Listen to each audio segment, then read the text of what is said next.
Welcome to the Beyond High Performance podcast, featuring content and conversations from me, Jason Jaggard, along with our elite coaches at Novus Global, their high-performing clients, and the faculty at the Meta Performance Institute for Coaching. On this podcast, you'll hear some of the world's best executive coaches and high-performing leaders, artists, and athletes discuss how they continue to go beyond high performance in their lives and businesses. Mentally, I just wasn't in a great space. I kind of lost my fire. It's probably the best way to put it. Yeah. And that's one of the things that has separated me from a lot of people throughout my career, is just the ability to constantly be going at people and having that energy to do that on a daily basis.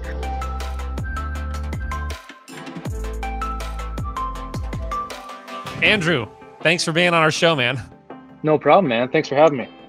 We're really happy you're here, and really excited to dive in to the coaching that you and Dan have done for a while, by the way. So we have Andrew Ladd and we have Dan Leffelaar. You all know who they are because I told you a few minutes ago at the top in the little recording that we did. I want to contrast this conversation because this is actually the second conversation that we've had with a professional hockey player. The last one was with Luke Shen, and that was a fun conversation because Luke is a little newer to the executive coaching space. He's been working with Dan for less than a year. Whereas Andrew, with you, how long have you and Dan been working together? About a year and 4 months, I believe. So, yeah. Is that right? Is that right, Dan? That's correct. That is correct. That is correct. So a little bit longer. Yeah, a little bit longer. So yeah, he's got our anniversary marked down somewhere. That's right. Actually, it's tattooed on his side. It's something that him and talked about for a long time, and so it's actually tearing them apart or bringing them together. You know, it's probably the latter. That's right. You bring people together. I do. Yeah, it's good. You really do. It's actually true. That's not even a made up thing. So, and I think we'll get to that actually later. All joking aside. So for now, though, I want to start at the beginning. So Andrew, I don't think it's obvious to people when you are, one of the best in the world at what you do. You know, a two-time Stanley Cup champion. What? Let's go before you met Dan. What made you open to or interested in working with a coach, and not necessarily like an athletic coach? I mean, Dan obviously has been an athlete in the past, and that's a part of his life, but he's really specializes in executive performance, mental performance. Why were you even thinking about working with someone like that? Well, I met Dan at an interesting time because I just come off of two major knee surgeries in less than a year. And I was coming back to a situation where I was trying I'd been sent to the minors here in New York. And mentally, I just wasn't in a great space. I kind of lost my fire. It's probably the best way to put it. Yeah. And that's one of the things that has separated me from a lot of people throughout my career, is just the ability to constantly be going at people and having that energy to do that on a daily basis. So lucky for me, I had another friend that was going through a similar situation, and we would drive from Long Island to Bridgeport together. And that's where the conversation about Dan came up, and he said, "Yeah, just give him a call." So I gave Dan a call, and the rest is history, as they say. That's right. And so then, and by the way, I appreciate your vulnerability in talking about where you were. Is that a challenge that a lot of athletes face? Because I know that leaders face that. Like, leaders definitely get burnout. They get tired. They feel like they're carrying a lot of weight. Is that common for people in professional sport? I think it's common to have those feelings. I don't know if a lot of athletes understand it and know what to do with it. Yeah. So that would be my biggest thing. And I mean, I've learned a lot since starting to work with Dan, of like, okay, there's a different way to think. There's a different way to approach certain situations, which is something we've worked on continuously. So I would say that's probably the biggest thing for athletes, is just getting understanding of how this would help them. Yeah, that's really interesting. So they're feeling it, but they don't know. Is that because they're not talking about it, or because they don't have a framework for it? Like, why would it be harder to identify, do you think? Yeah, I think definitely not talking about it, but I think we're built in a way to kind of just keep going, right? Something bad happens. It's just like, get back up and try hard again. Just keep trying hard. Just keep trying hard. Yeah. And that's been the motto built in your head since you were, 6 years old. Huh. And so I think we're caught in that cycle, and just that those are the habits that we innately have, and it's tough to break out of those unless you're willing to kind of step away and have a conversation with someone who can make sense of it and say, hey, like, this might be a better way, and you have to be willing to try that. Yeah. And was that, so now I want to bring Dan in. So you met Dan, and I really want to honor the process, Andrew, where you decide to make that kind of investment in yourself. Cause it doesn't always go well. Like sometimes you hire people and it's a crapshoot. It might be hard to and actually I can't tell if we just missed you. So I'm going to back up a little bit. You cut out just for a second, but you're back and you look terrific. So let me think back to where we were. Okay. Did I cut out again? Sorry. Yeah, just for a second. Yeah. Well, it was choppy and I couldn't tell if you cut out. So I'm not saying. Gotcha. Yeah, I didn't want to risk it. Yeah. Thank you, Stephen. So Andrew, I want to honor the process of you actually making this choice to invest in yourself. There's a lot of options out there and not all of them are great. And it's hard to know how to make a good decision. What was it about Dan that made you think that this was a good idea? I imagine the referral meant a lot, like your friend mentioning it, but then after that, what made you willing to take the risk? Well, first off, the referral from a friend went a long way with me, and I wouldn't say he's free and easy with his money, and for him to make that kind of investment, I thought it was very valuable to him. So that was important for me. And then on the other side, like, I've always been pretty motivated to invest in myself, but mostly physically, right? Mostly with trainers and skills coaches and things like that. So I didn't have to be convinced investment wise, really. Is after the conversation with Dan and seeing the value that he could have just in the conversation that I had with him and how he challenged me. And that's usually a good way to push my buttons, is to challenge me. And he had that picked up pretty easy. Or pretty early, I should say. Yeah. So I think, the combination of those things and where I was at, it was just, I didn't have anything to lose. It was worth it. And I always, see those investments as an education of sorts, and a way to learn too. So even if it didn't work out, I'm sure I would have had value from that standpoint too. Yeah. It sounds like you're the kind of guy that you're going to make the best of whatever happens. So you don't have to be as trepid about making a choice, because you're going to maximize whatever it is you choose. Yeah, I try to. And then if it didn't, I mean, we had that conversation between me and him too, that, hey, like, if this doesn't work out, if we don't have a great feeling, then we could always go in different directions. So, luckily enough, it worked out. Yeah. What was the challenge? Like, you can be as specific as you want, but like, so you had that first conversation. Do you remember what it was that Dan pushed that you're like, okay, I don't like this, but I like this?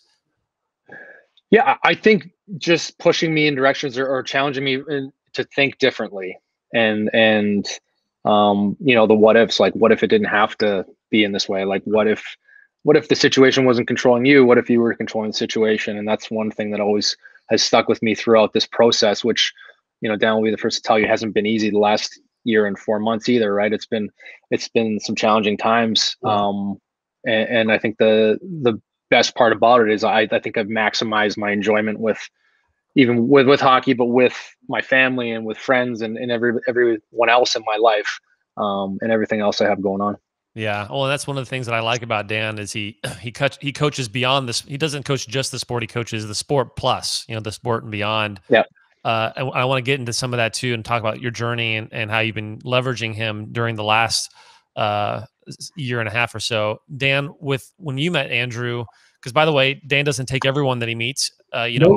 He's selective in his work as well, and so that says something about Andrew, that Dan was willing to work with Andrew. Dan, what did you see in Andrew? Because the worst thing, by the way, Andrew, in the world is when someone pays a significant sum of money and it doesn't go well. And so we're always kind of scanning to make sure that happens. Dan, what is it that you saw, and maybe you can say to our audience, maybe if coaches who are listening, of how to choose your clients well, what is it that you saw in Andrew that's like, I would really enjoy working with this guy? Yeah. There was three things actually. And the third is probably, I would say I'll start backwards. The third thing that really landed powerfully was there was a real strong personal connection right off the bat. I could tell that right away. And in the sense, I got off the first call I ever had with Andrew. And this is just, again, this is why this is the third thing, because it's nice when we coach so many different people. There's lots of different relationships. But I got off the call with Laura. I'm like, that's somebody I could be really good friends with. And I knew that kind of instantly when I talked to Andrew in that first conversation. Not expecting that at all, but just going, hey, like there is a person sitting on the other side of the screen who I know wants to make the world a better place in his life, and not just his world on the ice, his world off the ice, the world in his family, the world beyond that. And so I got that really strong impression, even though we didn't talk specifics about it too much. I think in that first call, Andrew, you might correct me there, but that was the third thing. The other two things that were really, really poignant for me was Andrew was at a space in his career where he wanted to grow in a new way. Like there was a desire to grow in a new way and an openness to that conversation. Whereas I have talked to guys who they're struggling or there's something not happening in their game. And you can tell in the conversation, they're resistant to even opening up the way they think and talking about that and exploring different ways of thinking. And one of the things that Andrew did right away was pause and listen and then reflect and begin to explore his own thoughts in a way that I thought was, first of all, I knew right away he's going to get a lot of value because he was willing to do that. And then the other thing, I think the first thing would be he wanted, this is actually very interesting about Andrew. He's very, I'm talking like you're not here. You're very, he's so good looking. That was number one on the list. That was number one. Physically, it's a romance call right now. No, what actually, the thing about Andrew, and I knew this about him. I didn't follow Andrew's career closely, but I'd watched enough hockey to know kind of his rep as a player. And Andrew is a guy who is like a dog with a bone. Like he is a stubborn son of a bitch. and I knew that could go either direction. That it was like, it wasn't a good thing or a bad thing. It was, how does he apply that tenacity in a way that serves the vision he wants to create for his life? And when we met, I could tell that the stubbornness was getting in his way in certain ways, not in all the ways, but in some very specific ways. And we may or may not talk in detail around some of those things, but those three things were huge things for me. It just as somebody meeting Andrew. Yeah. And Dan, does that resonate with you, or do you see yourself that way? Are you asking him or me? Yeah, sorry. Oh, did I say Dan? He said Dan, yeah. He did say Dan. Yeah, sorry. Hey, Dan, does that answer that you just gave, does that resonate with you? It resonates with me so well. Like, yeah. Answer. Yeah. So, Andrew, does that resonate with you? Yeah, for sure.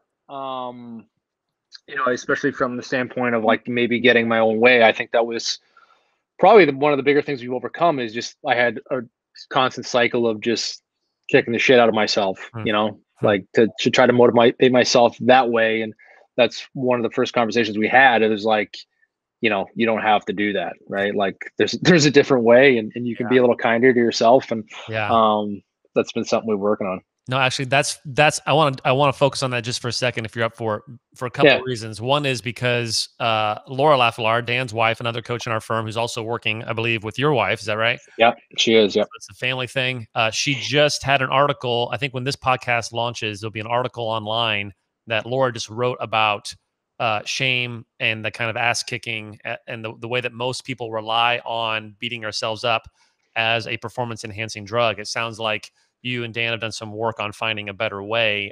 I would love to hear both of you talk about that a little bit, because I think it is in every domain of excellence, whether you're an artist or a traditional leader in the business space or a leader on the ice or in the field. I think that is kind of the way that most people get performance out of themselves, and it works up until a point. So could Andrew, I'll just leave that as a context. Could you talk a little bit more about that? Yeah, and I think that goes back to like the feeling that I had of like just not having the excitement and that fire anymore. It was because that wasn't working for me anymore, right?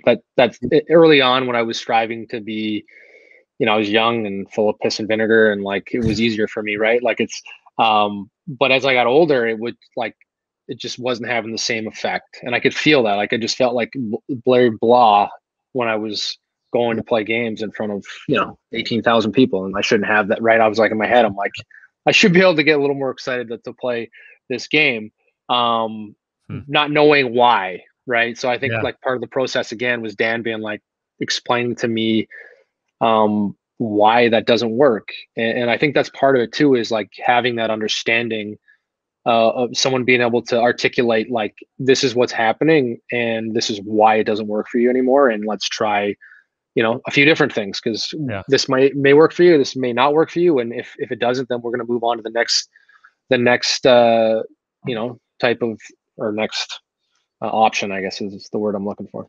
Yeah, I was just going to say too, one of the things that I've noticed in Andrew, but also in a lot of the athletes and performers and CEOs that we work with today is how frustration or fear, ultimately fear, is such a quick, accessible force for motivation, usually.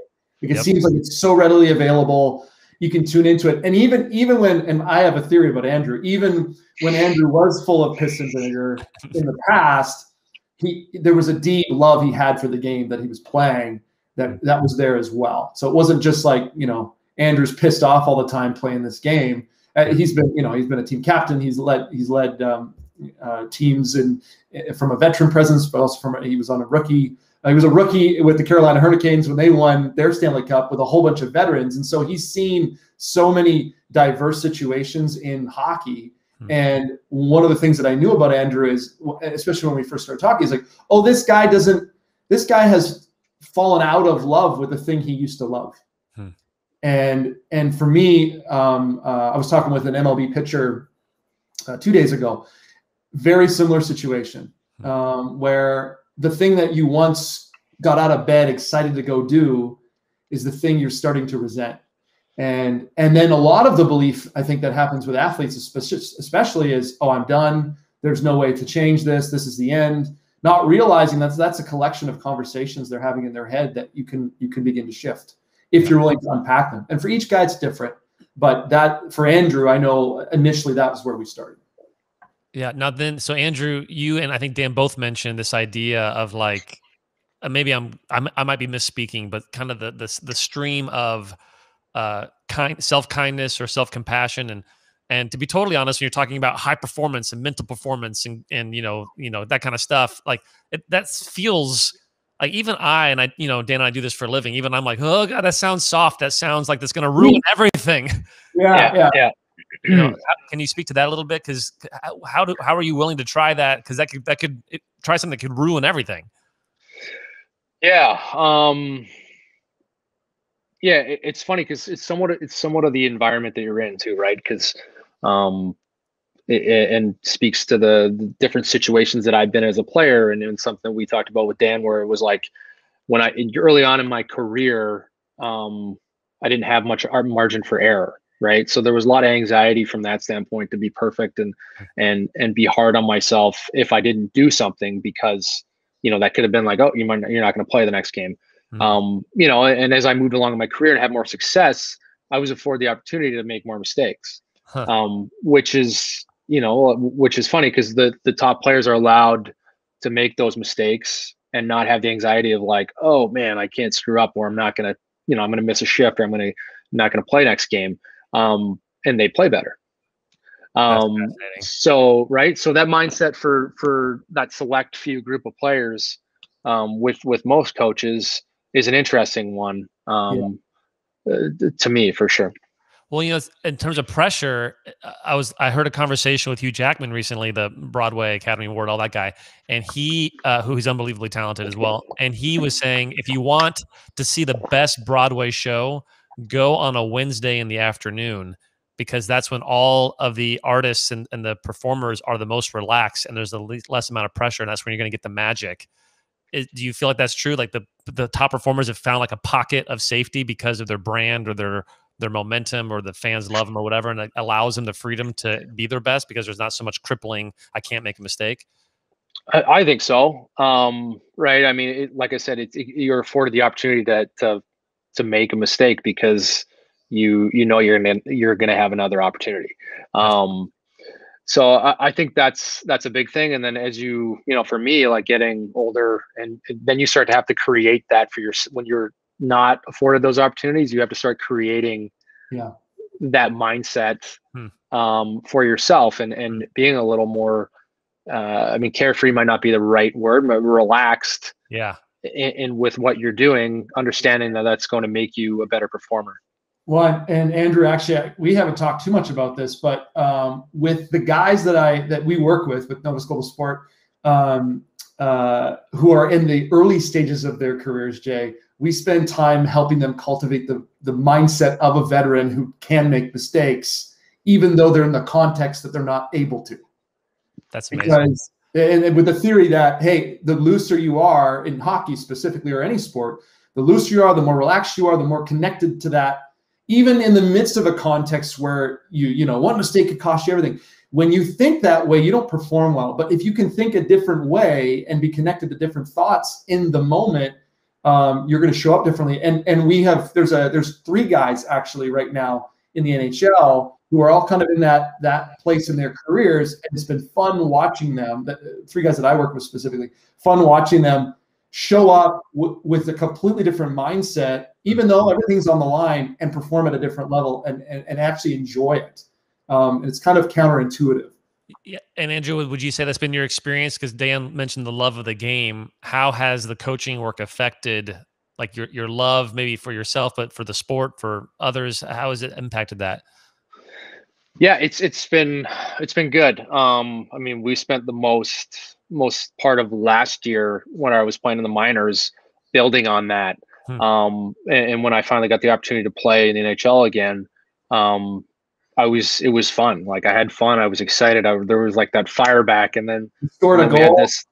Scored a goal. And then, it's actually a good story because I've met Dan once in person. And it was the day before basically the world shut down. So that was like kind of just when I got back. I played a couple games, scored a goal, was feeling great.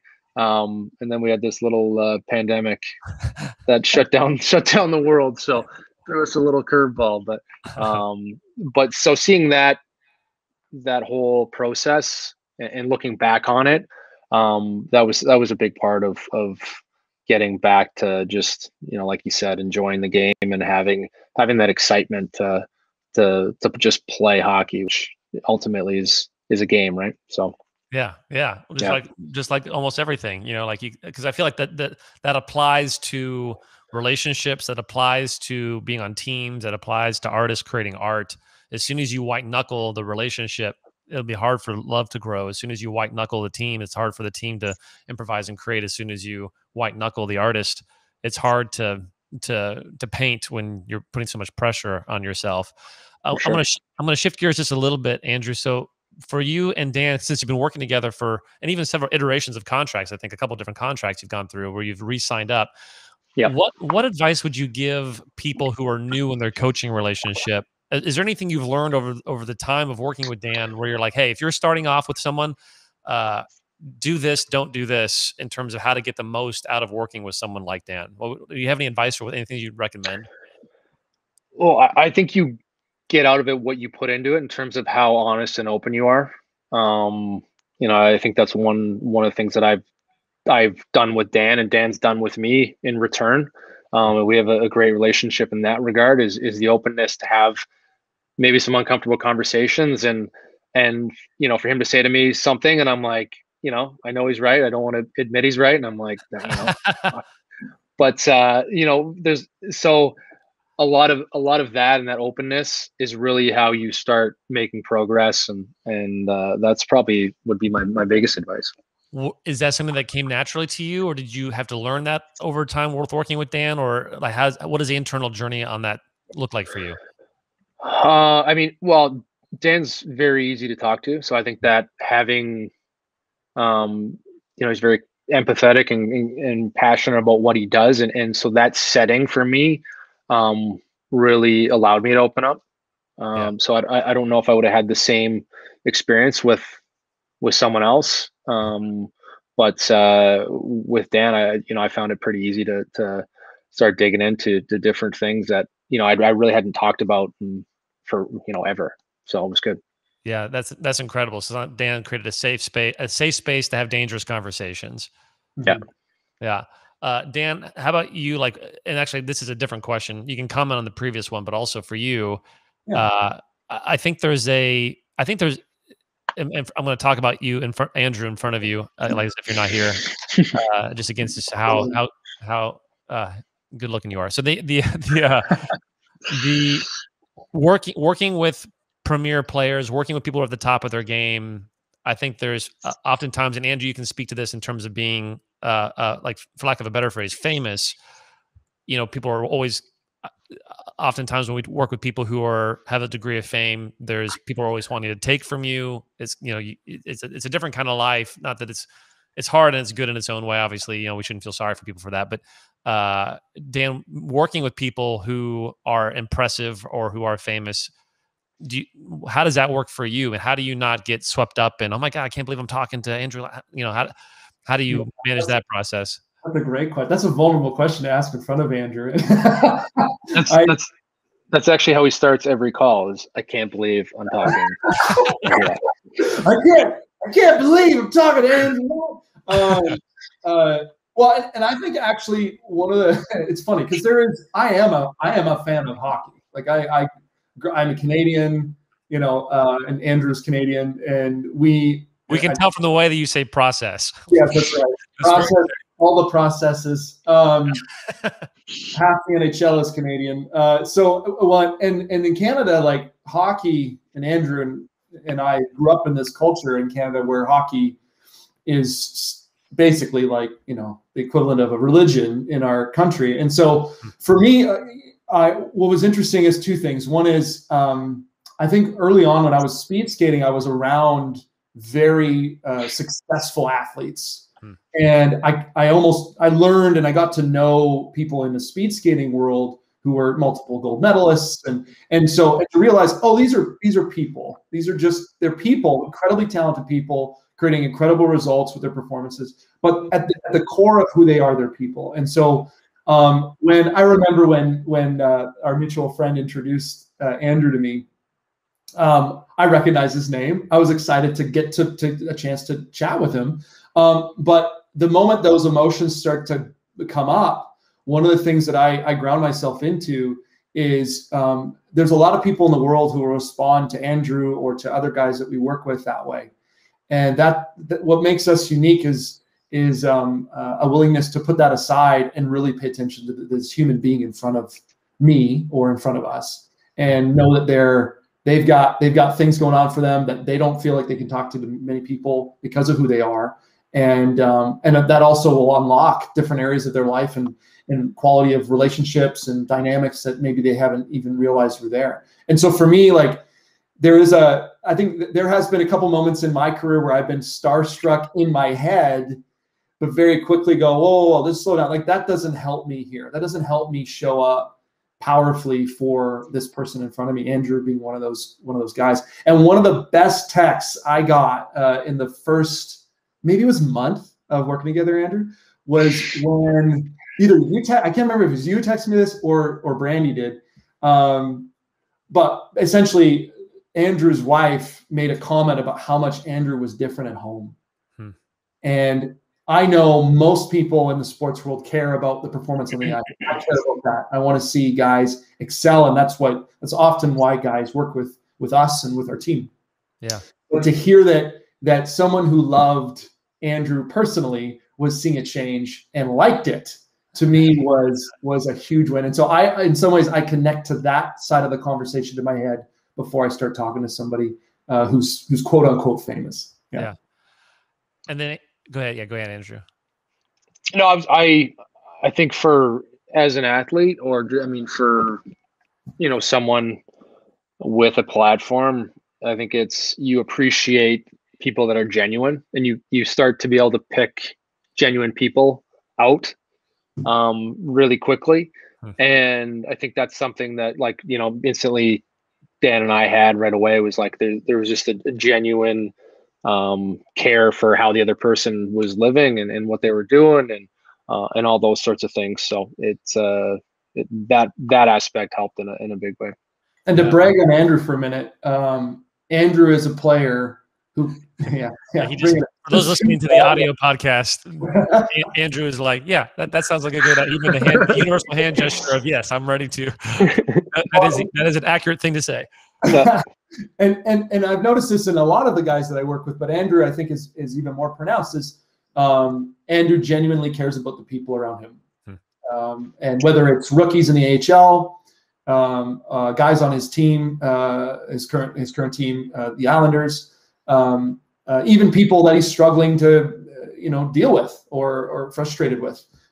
There's a genuine compassion and care and desire for what's best, and that's one of the reasons I think why personally we've resonated so much together, because that's, I think, at the very core of what I'm about to. Yeah. And I've definitely, it's fun being an outsider watching that happen and rooting for Andrew from afar is a fun experience.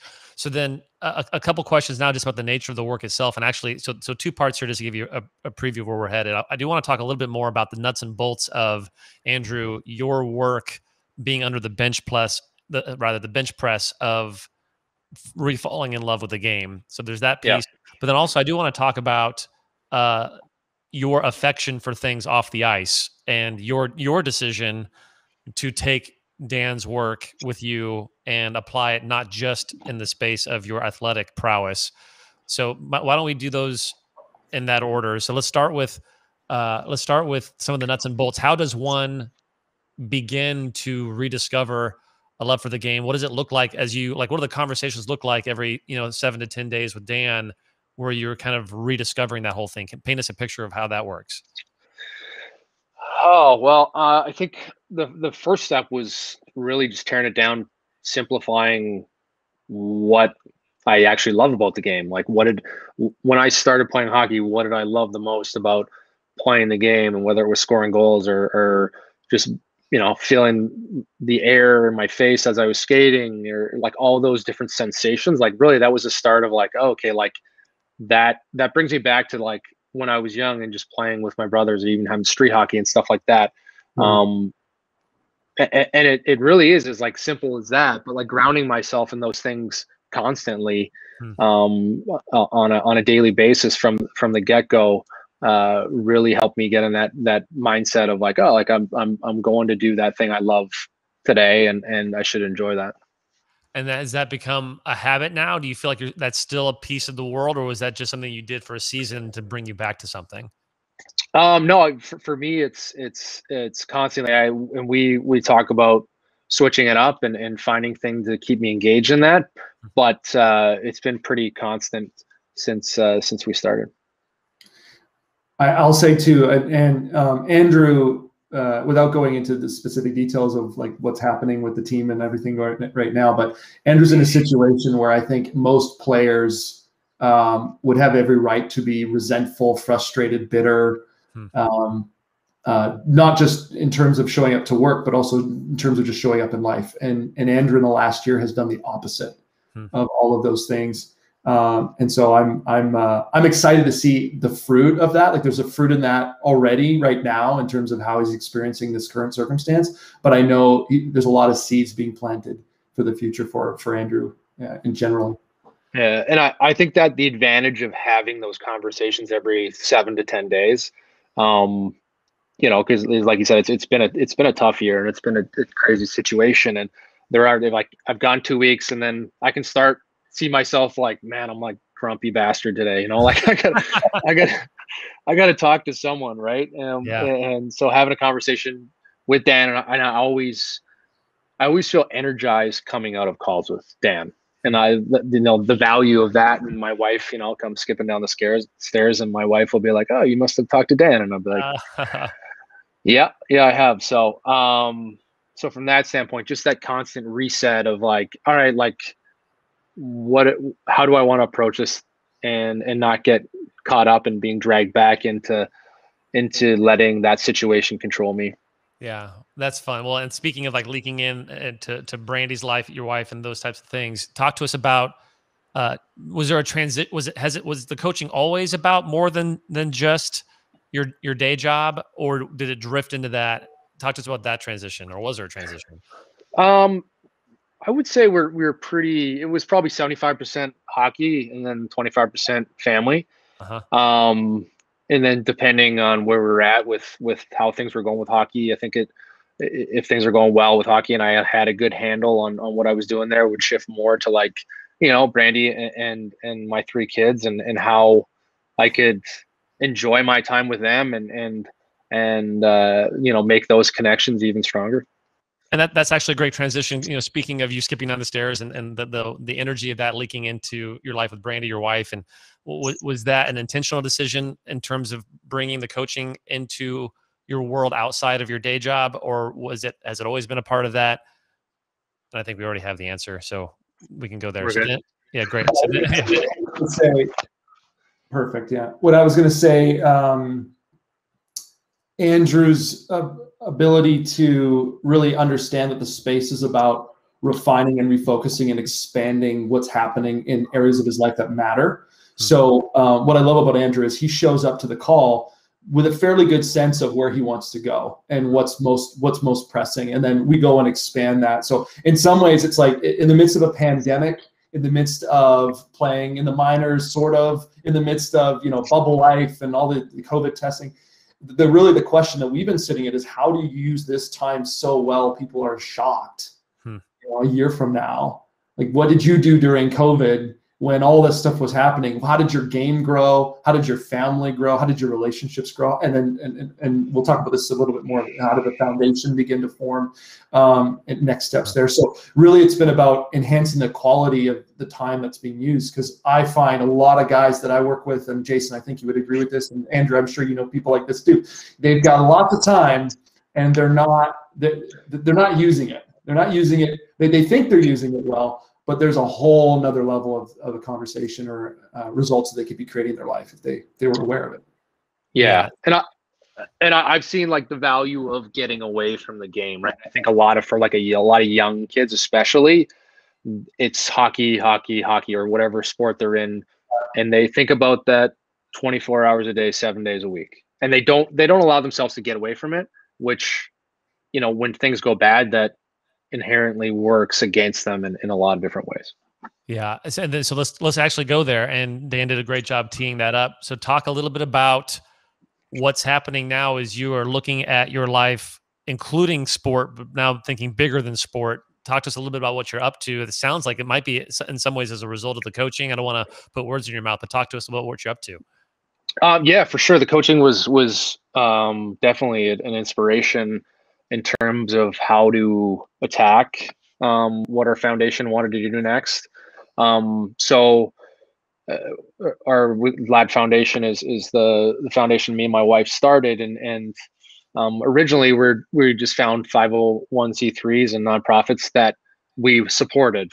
So whether that was Canadian Mental Health in Calgary, or where Dan lives, and there's another organization called Foundry in British Columbia that was creating mobile mental health units basically to go to different schools and stuff like that. So we supported different causes like that. But in doing so, I think me and my wife are very particular and detailed people, and we always wanted to have something that we felt like we could have our hands on from the ground up and really make sure that it was done the right way and could make an impact. And mental health has always been something that has affected both of our families. And I think, you talk to anybody, they're definitely, everybody in some way deals with some form of mental health. And I think that was, in talking to Dan and being like, think of it as like you're going in the gym and lifting weights for your brain, like that just like clicked for me. Right. So then the thought was like, oh, how do we use that mindset for kids and really get to them at a young enough age where we can give them a strong base to start their life and navigate different challenges that come their way, and not only navigate them, but like embrace those uncomfortable moments and attack them. So from that, we're in the midst of creating a program called 1616. And the basis of 1616 is in 1616, they coined the term buffalo, because when a storm hit, most cattle run away, and then they get caught up in the storm, they get separated, and they get hurt. Whereas buffalo band together and they go into the storm so that they get through it quicker. So it kind of fit with, like, I'm number 16, and that story really resonates in terms of like, hey, like, this is what we're trying to teach kids of instead of just, running away from issues and trying to do things that you're comfortable with, like, go into those uncomfortable situations, and how do we teach them to attack those different things, which really is going to make them, better people, not only athletes, but better people in the long run. So we're trying to use hockey as the delivery system, and connect with different stories of guys around the league, and hopefully, motivate, not only the kids, but the parents and the coaches to get on board with this way of thinking, and drive some change into the whole ecosystem. That's incredible. I do love that metaphor. That buffalo thing gets me every time. I just love that. Yeah. And so talk to me a little bit how has the coaching intersected that, and both Dan, you and Andrew can respond to that. Like, do you bring things that are going on in the foundation into the coaching space? And if so, what does that look like? Yeah, I worked with Dan a fair amount, just even in handling, different situations with my kids, and how do I think about, when they're having different challenges, and really, like, who they are as people, which has been a big learning experience for me. So I think I've taken a lot of, the stuff that I've done and has worked for me within the hockey realm and with my family, but also with, like, my kids and how I'm approaching them, and just seeing their habits already. My oldest is 8, he plays hockey, and when he makes a mistake, it's, head down, and he's already beaten himself up. So, like, those kind of thoughts go through my head, and it's like, how do I approach him with empathy and with understanding of the way that he thinks, to help him understand, like, there's a better way, and to really start to build those habits that are going to make him, more robust as a person, and to be able to handle those things. Yeah, that's fun. Yeah, go ahead, Dan. Part of the initial conversation, this is maybe a little more technical, Andrew, but like, foundations existed for a while, and Andrew and Brandy have been raising money and doing incredible work, and have this amazing fishing event that normally happens pre-pandemic, and really, I remember the conversations, Andrew, where we were like, I want to do more with this. I want to have a much more specific impact. And you had gone down that road in the past a little bit with kind of mixed results, but a desire to re-engage and do not just raise money, but create a program that could really hit at the thing that you wanted to see happen in young kids. And so, like, and there's more details that I'm sure we could share, but specifically 10-year-olds in hockey, getting some of the best professionals in the world in terms of hockey skill as well as mental performance together, to create something that would really resonate with them. And that's been an organic conversation that I think regularly we've been having conversations about what that looks like and what does it mean. And I know, Andrew, I'm trying to think of, there's been a couple calls where it's ideation central. It's like lots of ideas on a whiteboard, and like what matters to you. But actually, can I ask a question, Andrew, that maybe people don't really know this about you, but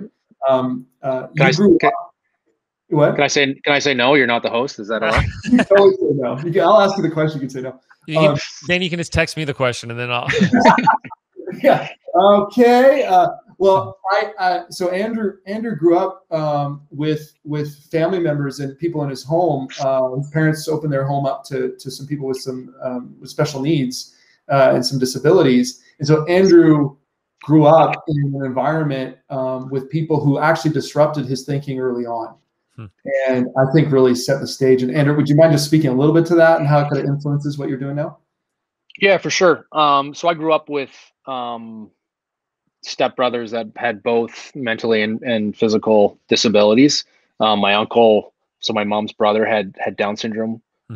So she grew up with that, and the big reason why we fostered Bruce and Dave. So they lived with me my entire life, and Dave was, Dave had cancer twice and broke his hip, and he's got no arms and one eye, and then Bruce has fetal alcohol syndrome, so he's pretty able-bodied, but still a lot of challenges. So having them in my life at a young age, and it's funny, this whole process of the foundation and talking to Dan and really digging into like how that affected me. I don't know if I really understood how much of an impact that had on me until I was, even mid-20s and into my 30s now. Like, oh, like that was valuable for me as a person to like understand that, like I was lucky to, to be as healthy as I was. And it was funny. I always tell this story, but I would, my bedroom was in the basement, and Dave's bedroom, and Dave is one of the most positive, happy people you'll ever meet. He loves his music, and he would sit in there and listen to it all day long. And so every morning, like I was, probably 13, 14 at the time, angry teenager, and I'd walk by his bedroom every morning, and then every morning, like to a T, it was good morning as I walked by, and I was just like, oh, give it a rest, man. Like I need to get some food in me. But he was relentless with that. And then, and the more I kept walking by and hearing that every morning, like the more I was got on board and was like, I guess resonated with me that like, hey man, like he just loves life, and like it started to rub off on me, and like I'd always end up walking up the stairs with a smile on my face and starting my day off right. So I think little things like that for me had a big impact on me. And then my parents' empathy for them and their willingness to take on the challenges of them living with us and what that entailed too was a big part of who I am today. Yeah, and it's well, I want to splice that because some people can have that experience. All parties involved, by the way, can go through that experience and come away resentful and frustrated and hurt. I think it says something about your stepbrothers and you and your parents that you worked together to create experiences and memories that were life affirming and positive. It's always interesting. I always want to make it a point where people are like, yeah, and that affected me in a positive way. And like if 100 people go through the same experience, it would have affected all of them in a positive way. And that's from our experience, Dan and I's experience. That's simply not true. People can go through the exact same experience and have totally different outcomes in their lives from it. And so I think that says a lot about you. And just to honor our time as we wrap up, Andrew, you really are. And again, this is we were joking before we started rolling. We follow each other on Instagram, and that's like the extent of our connection. But Dan has been, while respecting, I learned a lot today, and I've known about you. And Dan was working with you for a year and a half, and so it shows that we protect confidentiality stuff around here. But you could feel Dan's affection and honor that he's had working with you. And I do want to say this as we close: you are an ideal client in terms of as we think about the kind of people we like to work with. We like to work with people. We long to work with people who not only long to do well, but also long to do good. And so I want to thank you for using Dan in a way to not only help you on the ice, but off the ice in the things that matter, not only to you, but matter to a lot of people in the world who are trying to figure out what does it mean to be a good person and what does it mean to be excellent at what I do. And so thank you, Andrew, for making time for us. Dan, thank you as well. Appreciate it, man. Yeah, thanks for having me. This whole process has been fantastic for me, and I think the best part is that you get to meet great people that are doing great things, and you guys are definitely doing that. So I'm looking forward to seeing what you guys are going to do in the future too, because I know there's big things coming. Big things coming. Yeah, go ahead, Dan. I want to echo that back at you too, because we don't know how the story is going to go, but we do know who you're going to be in it. So I'm deeply grateful for the chance to spend time with you, man. So thanks for taking time today too. Of course. Thanks, guys. All right. Have a good one.